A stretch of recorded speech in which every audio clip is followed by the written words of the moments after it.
I, 29 male, moved out of the apartment I share with my girlfriend Celia, 31, yesterday. Took everything that was mine, which turns out was basically everything. We'd been together for 4 years, living together for 2. Started great. Then the rules began. First, it was small stuff. No shoes past the entryway. Fine, reasonable. Dishes immediately after eating. Sure, good habit, but it snowballed. Fast. By year 2 of living together, I had a literal printed list of household guidelines taped to the fridge. 37 rules. I counted. Some highlights. No friends over past 8 p.m. on weeknights. Pre-approval required for any purchase over $20. Mandatory couple time, 7 and 9 p.m. daily. No phones, no TV, just connecting. Specific shower schedule. Her. Mornings me. Evenings only. No eating in any room except kitchen. Weekly relationship check-ins with written feedback. No gaming on weekdays. Groceries only from her approved list. Laundry done her way. Folded her way. Put away immediately. I went along with it. Kept the peace. She'd say it was about respecting our shared space and building healthy habits. Meanwhile, she broke her own rules constantly. Her friend Jade stayed till 11 p.m. Tuesday. That's different. She bought a $200 purse without asking. I don't need permission for personal items. The kicker was I paid 75% of everything. Rent, utilities, groceries. Her job as a social media consultant. She managed 3 small business Instagram accounts, brought in maybe $1,200 per month. My IT job covered the rest. But somehow, I needed permission to buy a $25 game on Steam. 3 days ago, the explosion happened. I bought a pizza on my way home. Didn't realize we were out of her approved dinner ingredients. Was tired, grabbed a large pepperoni. The war crime, apparently. You didn't check the meal plan. Celia, it's just pizza. I was hungry. It's about respect. The plan says Tuesday is salmon. We don't have salmon because you were supposed to shop Monday. I worked late Monday. You were home all day. Wrong thing to say. She went nuclear. Screamed about my lack of commitment to our systems. How I constantly undermined her efforts to build structure. How I was sabotaging our future. Then she said it. The magic words. If you don't like my rules, leave. Something in me just clicked. For years of walking on eggshells, following arbitrary rules that only applied to me, asking permission to live in my own home. Done. Don't mind if I do. She laughed. That bitter, condescending laugh. You're right. You wouldn't last a week without me keeping your life together. I didn't argue. Just went to bed. Yesterday morning, she left for her yoga brunch shopping routine. Every Wednesday, like clockwork. I took the day off work. Rented a U-Haul. Started packing. Here's what I took. All furniture. I bought it all. TV, game systems, electronics, mine. Kitchen appliances except her Vitamix. Bedding, towels, I bought them. All streaming passwords. Changed them first. My name off the lease. Month to month, thank God. Every subscription canceled. Her supplementary credit cards, canceled. Utilities, cancellation notice for end of month. What I left. Her clothes and personal items. Her beloved Vitamix. The printed household guidelines on the fridge. A sticky note. Per your request, I've left. Rent is due on the 1st, Jake. My phone started blowing up around 4 p.m. 63 texts. 29 calls. Voicemails getting progressively more unhinged. Is this a joke? Where's the TV? The power is scheduled to be shut off. Jake, this isn't funny. My car got declined to Whole Foods. You can't just leave. I make the rules. You don't get to just decide. Come back right now. This is theft. I'm calling the police. Please, baby, I didn't mean it. You're overreacting to one little fight. Where am I supposed to live? I'm crashing at my buddy Tomas's place. Sitting here with a beer, watching Netflix on my TV, eating takeout straight from the container like a savage. No meal plan. No scheduled couple time. No written feedback about my areas for improvement. Peaceful. She wanted me to follow her rules or leave. I left. Turns out when you make ultimatums, people might actually take them. Update 1. The entitlement escalation has been educational. Day 2 started with her showing up at my work. Security has her on camera having a complete meltdown in the lobby when they wouldn't let her up without an appointment. Apparently screaming, "I'm his girlfriend," doesn't override corporate security policy. Who knew? She pivoted to my phone. "Celia, we need to talk like adults." Me, "You told me to leave." I left. Celia, I was upset. "You don't just abandon someone over one fight." Me, "It wasn't one fight. It was 37 rules and 2 years of double standards." Celia, "Those guidelines were for US. To help you be better." Me, "They only applied to me. You broke them constantly." Celia, "I made them so I can adjust them." You're not mature enough to know when flexibility is appropriate. The delusion. Actually stunning. Then came the financial reality check. See, Celia had gotten real comfortable with a certain lifestyle.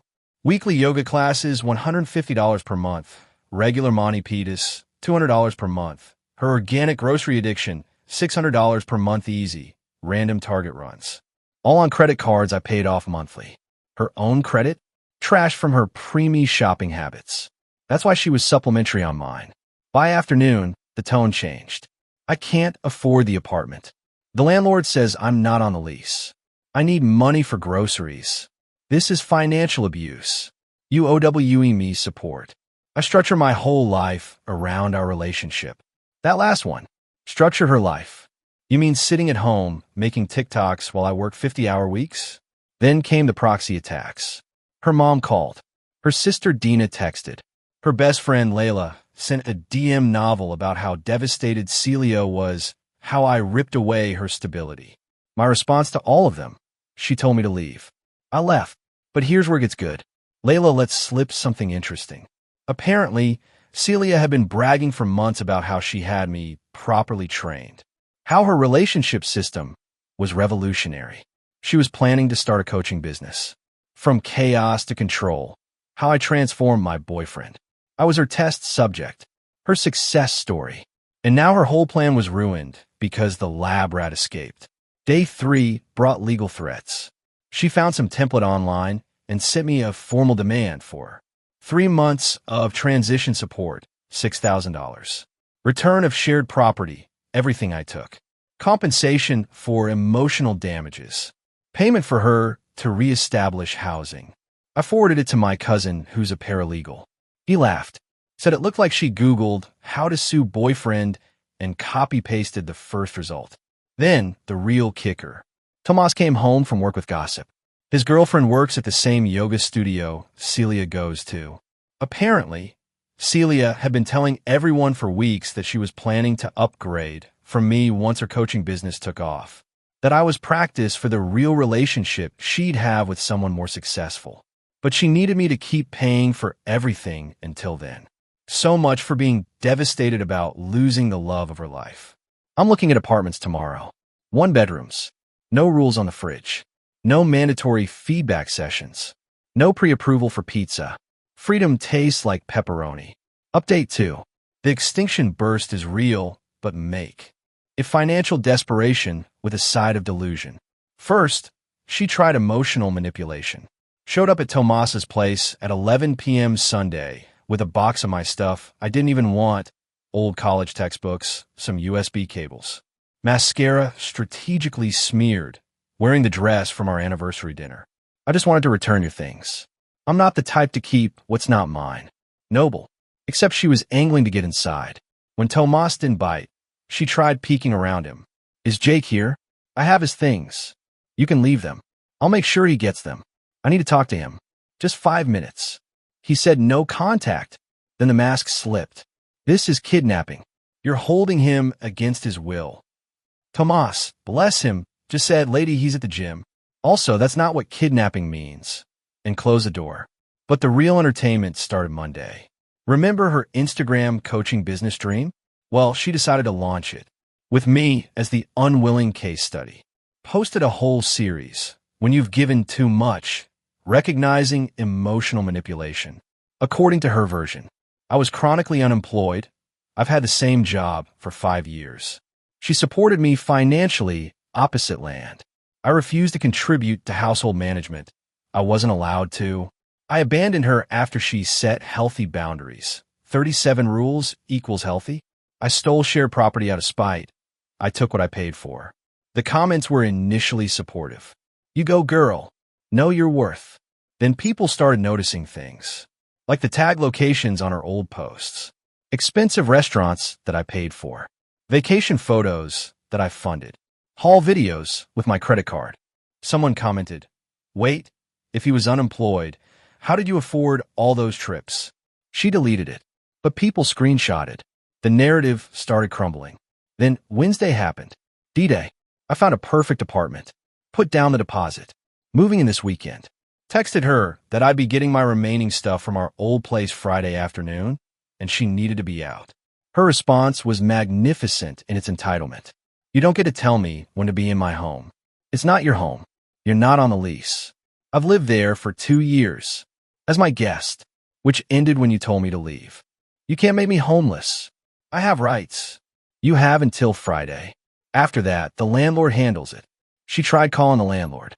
Poor Mr. Peterson had to explain that no, living somewhere doesn't automatically make you a tenant if you're not on any paperwork and don't pay rent. She screamed at him too. Thursday was the negotiation phase. Suddenly, I was the love of her life again. She'd reflected on her mistakes. The rules were just her way of showing love. She'd gotten carried away with the structure. We can start fresh. No rules. Pass. Just a few rules. The important ones. No. Jake, please. I'll go to therapy. Great idea. Good luck with that. Then, the final attempt. The Hail Mary. She sent photos of her in situations with a message. Remember what you're giving up. I replied with a photo too. On my new apartment key. Already got something better. Radio silence for 2 hours. Then, you're making a huge mistake. I'll give you one last chance to fix this. Come home by tonight or we're done. We've been done since you told me to leave. I didn't mean it. I did. Friday afternoon came. I showed up with Tomas and another buddy, Diego. The apartment was instructive. She trashed it. Not violent damage, just stopped doing anything. Dishes piled up. Garbage overflowing. Laundry everywhere.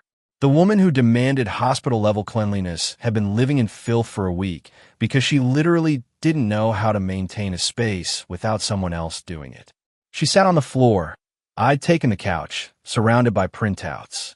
Apartment listings she couldn't afford. Job applications for positions she wasn't qualified for. Loan applications that were clearly going nowhere. Happy now, she said. You've ruined my life. You told me to leave. I left. I didn't mean it. Then you shouldn't have said it. We loaded my stuff in silence. She tried one more time as we were leaving. I'll change the rules. You can have friends over whenever. You can eat in the living room. Please. It was never about the rules, Celia. It was about the fact that you thought you had the right to make them. The last thing I saw was her standing in the doorway of the empty apartment, holding that laminated list of rules, looking absolutely baffled that her system had failed. Final update. So this is how it ends. Not with a bang, but with a whole lot of reality checks. First, the immediate aftermath. The landlord evicted her, not out of spite, but because she couldn't pass the credit check to take over the lease. She tried to squat, claimed tenant rights. Mr. Peterson had to get the sheriff involved. Took 2 weeks, but she was officially out. Where'd she go? Back to mommy and daddy. At 31. But she wasn't done with me. Oh no. She had one more card to play. Small claims court. I got served 3 weeks ago. She was suing me for unlawful eviction, $3,000. Theft of shared property, $5,000. Financial abandonment, $4,000. Intentional infliction of emotional distress, $3,000. $15,000 total. For leaving when she told me to leave. I hired a lawyer. Not because I was worried, but because I wanted this done right. Cost me $500 for the consultation and court appearance. Best money I ever spent. Court day was last Tuesday. She showed up in what I assume was supposed to be her serious businesswoman outfit. Her dad was with her. She'd printed out everything. Our text conversations, her household guidelines, bank statements, even her Instagram posts, the ones that didn't contradict her story, anyway. The judge was not impressed. Judge, Ms. Celia, were you on the lease? Celia, no, but, Judge, did you pay rent? Celia, we had an arrangement. Judge, did money from your account go to the landlord? Celia, no, but I contributed in other ways. Judge, how? Celia, I maintained the household. I created systems. Judge, did Mr. Jake ask you to leave? Celia, I didn't mean it literally. Judge, but you did say it? Celia, yes, but it went downhill from there. She tried to claim the furniture was ours because she'd helped pick it out. The judge asked for receipts. All in my name. She claimed financial abandonment. The judge noted she was never financially dependent on me as we weren't married and she had her own income. The emotional distress claim? The judge actually asked her to explain how me complying with her request caused her distress. Best part, my lawyer presented her Instagram posts. The ones about her revolutionary relationship system and how she was going to upgrade from me. The judge asked if she'd been planning to end the relationship anyway. She stammered. Her dad looked confused. Guess she hadn't told him that part. Verdict, case dismissed. All claims. She owes me $500 for my legal fees. But wait, there's more. Remember her big coaching business idea? From chaos to control. She actually tried to launch it. Made a website and everything. Posted testimonials from friends, fake. Created a $299 course on relationship architecture. Sold exactly zero. Turns out nobody wants relationship advice from a 31-year-old who lives with her parents and sued her ex for following her. Instructions. Her Instagram following tanked. From 2,000 to maybe 300. The yoga studio quietly suggested she find another location. Tomas's girlfriend overheard the manager, saying Celia was too dramatic for their peaceful environment. Those 3 small businesses she did social media for, they dropped her. One of them hired me to fix their website. During the meeting, they mentioned their last social media person went off the rails and started posting about her personal drama on their business account. Last I heard through the grapevine, still at her parents' house, working part-time at a vitamin shop, dating some guy from her gym who apparently loves that she's so organized, still posts about toxic exes and knowing your worth, still has that laminated list of rules. Her mom found it and threw it out, but she reprinted it. Me, living my best life. My apartment is clean, but lived in. I eat pizza in bed sometimes. I have friends over whenever I want. I bought a PS5 without asking permission. I'm dating someone who thinks rules in a relationship should be things like be kind and communicate openly, not fold the fitted sheets into perfect squares. Funny thing about ultimatums. When you tell someone, do this or leave, you better be prepared for them to leave. And when they do, you don't get to cry about it. She was right about one thing, though. I wouldn't last a week without her keeping my life together. I've lasted a month, and it's been fantastic. To everyone saying I was too harsh, she literally told me to leave. I literally left. Actions meet consequences. To everyone who's been through something similar, your peace of mind is worth more than their rules. And to Celia, if you're reading this, hi. I know you still check my socials, thanks for the push. Leaving was the best thing you ever told me to do. Peace out. I bought a pizza to order, without checking a meal plan.